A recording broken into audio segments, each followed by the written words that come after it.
안녕하세요. 삼실의사입니다. 오늘은 보조생식술에서 양대 산맥인 인공수정과 시험관악에 대해 설명드리려고 합니다. 인공수정과 시험관악의 시술의 차이는요, 인공수정은 사실 자연임신과 비슷해요. 정자를 자궁 안에 넣어주는 과정인 거예요. 그래서 당연히 나팔관이 한쪽은 뚫려 있어야 되고요, 정자도 어느 정도 수가 있어야 돼요. 정자도 많이 부족할 경우는 인공수정을 못하는 경우도 있습니다. 인공수정은 장벽이 낮아요. 그 이유가 주사도 적게 쓰고 약도 적게 쓰고 비용도 적게 들고 시술 자체도 통증이 적기 때문에 임신이 잘 안 될 경우에 시도해 볼 수 있는 과정이라고 보시면 되고요. 시험관 시술은 아무래도 몸 밖에서 수정을 시키는 거기 때문에 그 수정란을 가지고 넣는 거기 때문에 기술이 많이 필요하고요. 또 주사도 많이 맞아야 되는 단점이 있지만 인공수정과 비교를 해보면 2배에서 3배까지도 임신율을 올릴 수 있고, 체외 수정의 또 하나의 장점은 우선은 내가 왜 임신이 안 되는지 알 수 있어요. 3일배와 5일배와 잠깐 설명드리면요, 난자 채취한 날이 0일입니다. 0일. 수정한 날을 데이 1, 그 다음 날이 데이 2, 그 다음 날이 데이 3.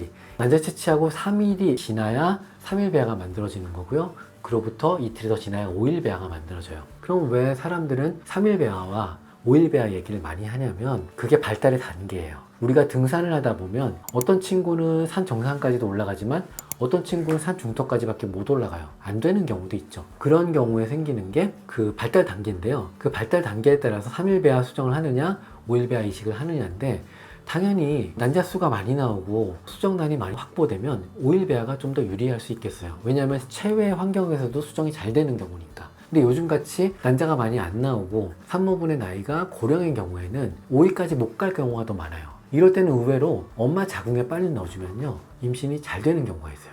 가장 좋은 인큐베이터는 엄마 자궁이다, 이런 개념이라고 보시면 될 것 같아요.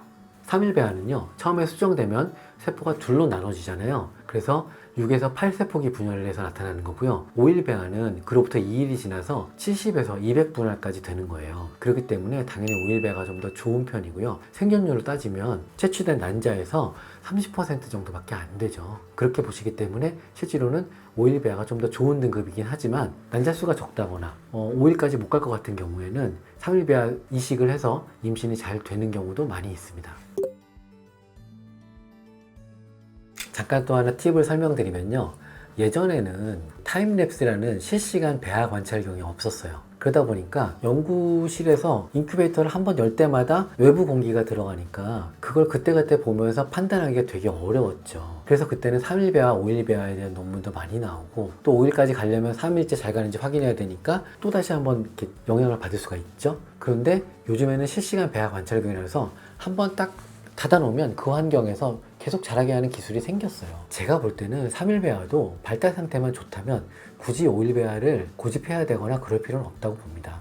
또 하나 임상적인 얘기 하나 드리면요, 예전에 어떤 분이 난자가 2개인가 3개밖에 안 나왔어요. 연구실에서 달려왔어요. 첫날, 원장님 이거 3일이나 5일까지 안 갈 것 같은데요? 그런 분이 계셨는데, 그때 나온 논문 중에 2일 배아도 효과가 좋다는 말이 있었어요. 그런 경우에 자궁 안에 넣었더니 의외로 잘 자라는 거예요. 그래서 그분은 2일 배아 이식으로도 임신이 되셨어요. 그러니까 너무 난자가 안 좋다고 고생하지 마시고요, 고민하지 마시고 담당 원장님하고 상의하셔서 적절한 시기에 이식을 하는 게 사실 최적의 임신 결과를 얻는 방법입니다. 이런 고민을 하게 돼요. 인공수정이나 시험관악을 할 때 난자가 많이 나오면 무조건 좋은가 아닌가, 이런 고민을 하게 되죠. 근데 보통 인공수정은 3개에서 5개 정도 자라는 게 제일 좋고요. 시험관악은 10개에서 12개 정도 이상이면 임신율에 차이가 없다고 하죠. 그 난임의사는 그 간격을 맞추는 기술을 발휘해요. 근데 어떤 선생님은 무조건 많이 나오게 하기도 하고, 어떤 선생님은 무조건 자연주기를 하기도 하죠. 이거는 선생님들마다 어떤 철학이 있는 건데요, 자연주기 하는 선생님들은 그렇게 함으로써 착상 확률을 좀 더 올릴 수 있는 장점이 생겨죠. 그리고 과배란, 남포를 많이 자라게 하면 좋은 점이 많이 뽑으니까 그 중에 좋은 수정란을 얻을 수가 있잖아요. 수정란을 좀 더 좋게 만들자는 파, 착상력을 좀 더 좋게 하자는 파, 이렇게 나눠진다고 보시면 되겠어요. 그 안에서 제일 좋은 걸 잡아내는 거죠. 옆에 그림의 경우는요, 남포가 많이 자란 거예요. 과자증은 걱정하시지만 마라톤 달리고 나면 힘들지만 하루 이틀 지나면 몸 나아지잖아요. 회복되십니다. 너무 걱정 안 하셔도 됩니다. 한 30분에서 1시간 정도 누워 계시는 걸 권장하는데요. 이게 이제 물리적으로만 누워 계시는 거랑 그냥 아무것도 안 하고 명상하듯이 가만히 몸에 힘을 빼는 게 그냥 마음 편하게 계시고 행복한 상상을 하시고 마음을 충분히 이완시키는 게 착상에 가장 도움이 되는 시기고 30분 정도만 좀 그렇게 편하게 쉬고 가시면 제 생각엔 효과는 좀 더 좋을 거라고 봅니다. 정제채취는 정액검사실에서 그냥 남성분들이 받아주시는 컵을 받아주시면 거기서 이제 저희가 신분 확인하고 2번, 3번의 확인을 거치고 거기서 제일 좋은 정제를 사용하게 됩니다. 인공수정한 시험관을 하기는 해야 되니까 한 달간 금욕하거나 그러실 필요는 없어요. 보통 2일에서 3일 정도의 금욕기간이면 충분합니다. 그 관계에 대한 얘기 잠깐만 설명을 드리면 배란 전까지는 관계하시는 건 좋아요. 인공수정 단계에서는 아무 때나 관계하셔도 상관없습니다.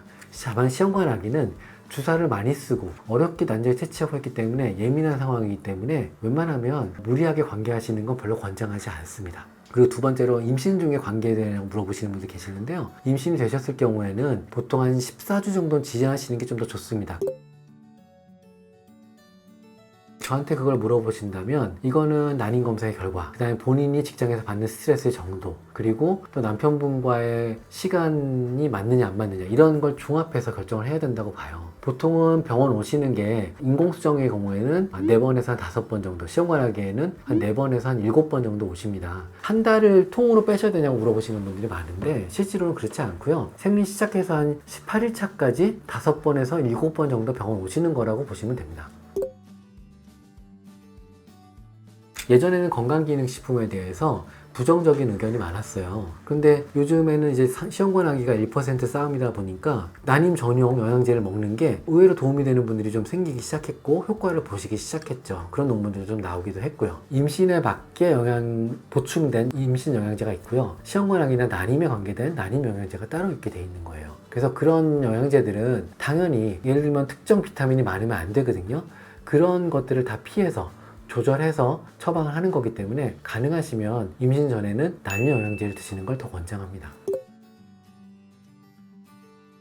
운동이라는 게 내 마음의 치유가 되고 내가 뭔가 활동적이고 내가 살아있음을 느끼는 느낌의 감정이 생기는 거라면 운동을 하셔도 됩니다. 다만 나는 뭐 산 꼭대기까지 오를 거야, 나는 수영을 몇 초 안에 몇 미터를 갈 거야, 이런 운동을 하는 거는 임신 준비 중에서는 별로 권장하지는 않습니다. 적당한 강도는 당연히 하셔도 됩니다. 다만 시험관하기나 인공수정도 하고 나서 착상기라는 게 있잖아요. 착상기 때는 가능하면 가벼운 운동을 하시는 걸 더 권장합니다.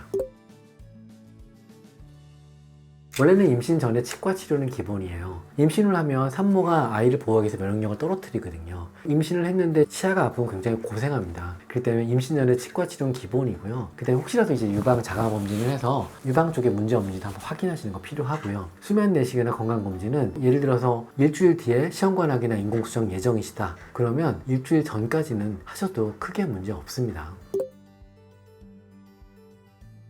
이전 컨텐츠에서 말씀드렸듯이 여성의 난임검사 시기, 남성의 난임검사 시기에 오시면 되는데요. 생리 시작 이틀째 오실 수 있으면 제일 좋고요. 생리 끝날 때쯤 나방검사 조영수를 예약해서 오셔도 돼요. 그런데 나 생리도 불규칙하고 명확하지도 않다. 그럴 때는 생리기간 피해서 그냥 오시면 됩니다. 그러면 난임병원에서 그분에 맞게 가장 최소한의 방법으로 난임검사할 수 있는 시간을 만들어 드리고요. 또 오셔서 먼저 확인해야 되는 게 이전에 뭐 원추절제술을 하신 분들도 꽤 많더라고요. 수술하신 병력이 있는지 또 골반염의 병력이 있는지 이런 걸 확인해야 돼요. 어떤 시술하는 건 쉬운데요. 결정을 하는 게 어려운 겁니다. 그렇기 때문에 생리기간 아닐 때 편하게 오셔서 상의를 해보시는 게 제일 적당하십니다.